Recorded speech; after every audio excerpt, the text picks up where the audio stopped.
আসসালামু আলাইকুম, সবাই কেমন আছেন? আশা করি ভালো আছেন। আলহামদুলিল্লাহ, আমিও আপনাদের দোয়ায় ভালো আছি। ঈদে ভালো মন্দ খেতে খেতে আর ভালো লাগছে না, এর জন্য চলে আসলাম ডালের ভর্তা করতে। আর এই ডালের ভর্তাটা একেবারে ঝাল ঝাল করে বানাবো, খেতে সেই মজা।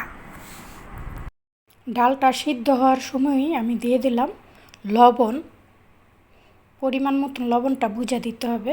দিয়ে দিব ঢাকনা, বলক উঠে আছে, ঢাকনাটা খুলে দিলাম। এ পর্যায়ে আমি কি করব, ডালের ফেনাগুলা যতটা পারবো ফালাই দিব।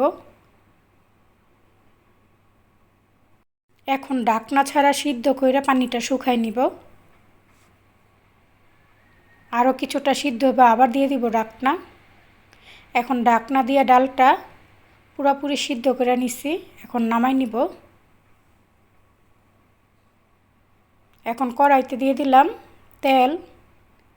এখন অনেকগুলা মরিচ, যেহেতু আমি ঝাল ঝাল ভর্তা বানাবো, এর জন্য অনেকগুলা মরিচ দিয়ে দিলাম। মরিচগুলো ভালো করে ভাইজা নিলাম। এই তেলের ভিতরে দিয়ে দিব পেঁয়াজ কুচি। পেঁয়াজটা নরম হয়ে আসলে দিয়ে দিব ধনিয়া পাতা কুচি। পেঁয়াজগুলো নরম হয়ে গেছে, এই পর্যায়ে দিয়ে দিব ধনিয়া পাতা কুচি। ধনিয়া পাতা আর পেঁয়াজগুলো ভাইজা নিলাম আমি এই কারণে, নয়তো ভর্তাটা একেবারে পানি পানি হয়ে যাবে। আর ধনিয়া পাতা পেঁয়াজটা ভাইজা নিলে ভর্তাটাও খেতে মজা লাগে। এখন ধনিয়া পাতা পেঁয়াজগুলো ভাজা হয়ে গেছে, নামাই নিব। প্রথমে আমি মরিচগুলা লবণ দিয়ে ভেঙে নিব।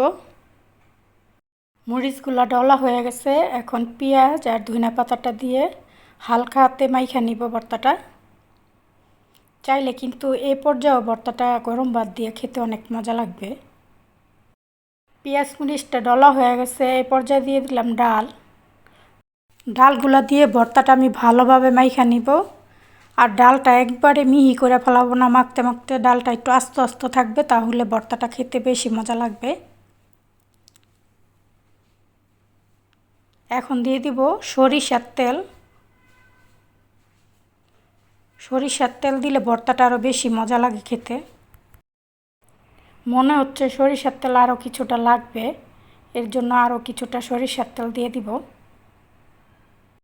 সরিষার তেলটা দেওয়ার পরে ভর্তার ঘ্রাণটা আরও সুন্দর বের হচ্ছে। ভর্তাটা বানানো হয়ে গেছে, বাটিতে উঠায় রাখবো। ভর্তাটা দেখতে যতটা ইয়ামি হয়েছে, খেতে তার চেয়ে বেশি আরও মজা হয়েছে। আর আমার ভর্তা বানানোটা যদি আপনাদের কাছে একটু ভালো লেগে থাকে, তাহলে আমার চ্যানেলটা সাবস্ক্রাইব কইরা ভিডিওটা শেয়ার করে দিবেন। আল্লাহ হাফেজ, সবাই ভালো থাকুন, সুস্থ থাকুন।